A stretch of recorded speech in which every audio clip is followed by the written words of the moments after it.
Assalamualaikum warahmatullahi wabarakatuh. Hari ini kita belajar matematika wajib dengan saya Ibu Dila.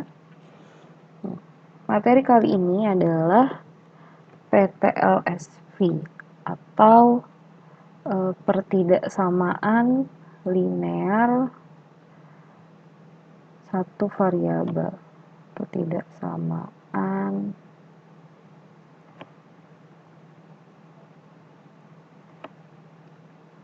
satu variabel. Oke. Apa sih pertidaksamaan itu? Di minggu pertama pelajaran matematika wajib, saya sudah menugaskan untuk menonton video tentang persamaan linear satu variabel. Nah, persamaan linear satu variabel itu kan contohnya gini ya. Sekalian kita review sedikit tentang persamaan linear. Misalnya ada 2x ditambah 3 sama dengan 5 kayak gini. Nah, terus kita mau mencari nilai x-nya. Berarti kita harus pindah ruas dulu kan. Ada yang bilang pindah ruas, ada yang bilang sama-sama misalnya 3-nya mau kita pindahin nih ke sebelah sini. Berarti kita kurangin 3, ruas sebelah kanan dan sebelah kiri kurangin 3 gitu kan. Terus cara cepatnya itu adalah pindah ruas. Kita langsung aja pakai cara cepat. Nah, 2x jadinya sama dengan 5 dikurang 3. Ya, 3-nya yang tadinya positif berubah jadi negatif. Maka 2x sama dengan 2. Sekarang kita pindahkan si 2 ini. 2 ini kan adalah perkalian ya. Maksudnya perkalian adalah dia nempel nih sama x. Nggak ada tanda tambah, nggak ada tanda kurang. Berarti dia adalah perkalian. Kalau perkalian pindah ruas, dia akan menjadi pembagian. Berarti jadi 2 bagi 2. Maka x sama dengan 1. Kayak gitu. Nah, untuk pertidaksamaan linear satu variabel, kurang lebih caranya masih sama. Caranya pindah ruas juga. Cuma nanti menggunakan tanda pertidaksamaan. Nah, untuk pindah ruas itu sendiri, untuk mengingatkan lagi kalian, konsepnya adalah kalau penjumlahan pindah jadi pengurangan, terus atau minus jadi plus, minus jadi plus, perkalian jadi pembagian, pembagian jadi perkalian. Nah, ini konsepnya nih, dari pindah ruas seperti itu. Oke, kita lanjut membahas tentang pertidaksamaan linear satu variabel. Nah, bentuk umumnya dari pertidaksamaan linear satu variabel itu dia punya bentuk umum AX tambah B lebih besar dari C. Nah, dia pakai tanda pertidaksamaan nih. Pertidaksamaan ini bisa ada lebih dari, ada AX tambah B lebih dari atau sama dengan C. Ada lagi AX tambah B kurang dari C. Ada lagi AX tambah B kurang dari sama dengan C ya. Saya yakin kalian sudah pernah belajar tentang tanda-tanda pertidaksamaan ini ya. Kalau dia menghadap ke sebelah sini berarti lebih besar. Supaya lebih mudah untuk diingat, pokoknya yang dimakan itu adalah yang lebih besar gitu. Contohnya kayak gini. Gini AX tambah B lebih besar dari C. Nah, kalau dia tidak dimakan berarti dia yang lebih kecil. Contohnya seperti ini, AX tambah B kurang dari C atau lebih kecil dari C gitu. Nah, ingat untuk tanda di bawah ini lebih besar sama dengan atau lebih besar atau sama dengan. Berarti nanti kita akan bahas seperti apa cara penggunaannya. Contoh dari angkanya, misalnya ada 2x ditambah 7 lebih dari 2. Nah, ini adalah bentuk dari pertidaksamaan. Atau misalnya 3/2x kurang dari sama dengan 4. Ini juga tanda pertidaksamaan linear satu variabel. Seperti itu. Saya kira cukup contohnya sampai sini. Lanjut. Nah, untuk pertidaksamaan itu kita harus menentukan daerah himpunan penyelesaian. HP ini nih. HP ini adalah himpunan penyelesaian. Disingkat HP. Kalau persamaan linear, kita kan langsung seperti tadi. Ini contohnya kayak gini nih. Langsung dapat sama dengan 1 ya. Udah selesai gitu. Nah, kalau untuk pertidaksamaan, karena dia ada tanda lebih dari, kurang dari, maka kita harus menggambar dulu yang namanya garis bilangan. Nah, garis bilangan itu ada yang intervalnya terbuka dan ada yang tertutup. Nah, sekarang kita bahas dulu yang interval terbuka.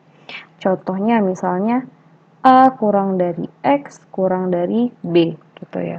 Nah, kita anggap A dan B ini adalah angka ya. Kita buat garis bilangannya gini. Ini A ada bulatannya dan ini B ada bulatannya. Ini A dan ini B. Nah, karena dia X ini di antara A dan B, maka dia daerah himpunannya ada di sini. Nah, karena intervalnya dia karena dia tanda pertidaksamaannya begini nih, tidak ada tanda sama dengan di bawahnya, maka dia lingkarannya terbuka. Kayak gini. Contoh, misalnya ada 3 kurang dari X kurang dari 7, misalnya kayak gini. Jadi ada X ini di antara 3 dan 7. Maka kita gambar garis bilangan. Ini 3, ini 7. Nah, berarti daerah penyelesaiannya ada di sini. Himpunan penyelesaiannya, daerah HP-nya ada di sini. Gitu. Dengan lingkarannya terbuka ya. Jadi dibuat buletan, lingkarannya kosong gitu. Nah, ini maksudnya apa sih? Maksudnya adalah si X ini nilainya adalah di antara 3 dan 7, tapi 3 dan 7 itu tidak termasuk gitu. Berarti setelah 3 bisa 4, bisa 5, bisa 6, bisa 3,1, 3,2, sedangkan 3 ini bukan himpunan penyelesaian gitu. X ini 3 ini bukan termasuk X. Sama 7 juga bukan termasuk X. Nah, X ini bisa 4, 5, 6, tapi 7 tidak. Seperti itu. Nah, sekarang kita bahas yang notasi interval tertutup. Misalnya dia A kurang dari X kurang dari sama dengan ya B gitu. Terus kita gambar garis kayak gini. Nah, bedanya adalah dia lingkarannya terisi gitu. Ini A, ini B gitu. Nah, maka himpunan penyelesaiannya ada di sini. Seperti ini.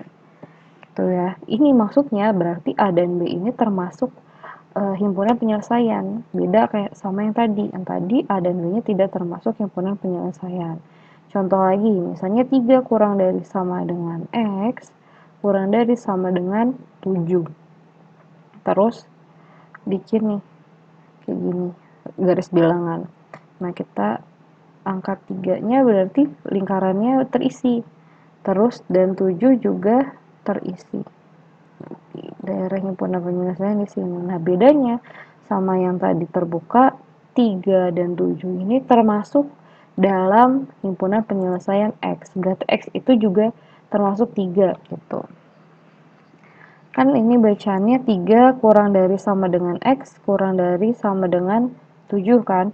Berarti 3 itu adalah di antara X itu di antara 3 dan 7, tapi 3 dan 7 juga termasuk dalam X gitu pokoknya. Jadi bedanya itu ya, yang lingkarannya bulat sama yang terisi. Oke, contohnya bagaimana kalau ada yang kayak gini, 2 kurang dari X kurang dari sama dengan 8. Gimana kalau ini min 2 deh. Tapi kita belum pakai minus. Kita buat garis bilangan. Berarti lihat min 2 kurang dari, dia nggak ada sama dengannya, berarti kita bikin bulatnya yang kosong. Min 2, terus 8-nya ada tanda sama dengan di sini, berarti kita bikin lingkarannya terisi 8. Gitu. Seperti ini himpunan penyelesaiannya. Seperti itu. Nah, gimana kalau X min 3 kurang dari X, udah kayak gini aja. Nah, berarti X ini kan bisa dibilang lebih dari min 4 kan, min 4 kurang dari X gitu. Berarti kita bisa bikin garis bilangan gini, ini 4 min 4, maaf, tapi ini maksudnya lingkarannya kosong ya, karena kan dia nggak ada sama dengannya, berarti kita bikin lingkaran kosong di sini. Terus tandanya garisnya kemana nih? Kalau ini kan garisnya di tengah-tengah, dia bikin X lebih dari min 4. Kalau lebih dari itu pasti ke kanan. Kenapa kalau lebih dari ke kanan? Lihat ya, kalau kita tulis di sini sebelah kanan min 4 itu berarti kan min 3, terus min 2, min 1 gitu kan, semakin besar. Sedangkan kalau ke sebelah sini, ini pasti lanjutannya min 5 gitu. Jadi dia semakin kecil. Nah, seperti itu. Contoh lagi, misalnya ada 2 lebih dari X. Nah, 2 lebih dari X berarti siapa yang lebih besar? 2 atau X? 2 dong, 2 lebih besar, berarti dia bikin garisnya gini. 2 di sini 2, terus X-nya kurang dari. Ingat kalau kurang dari ke kanan atau ke kiri, berarti ke kiri gitu. Karena semakin kecil, di sini 1, di sini 0 kan, di sini 3, di sini 4. Nah, kalau X-nya lebih kecil dari 2 berarti ke arah sana. Seperti itu kira-kira.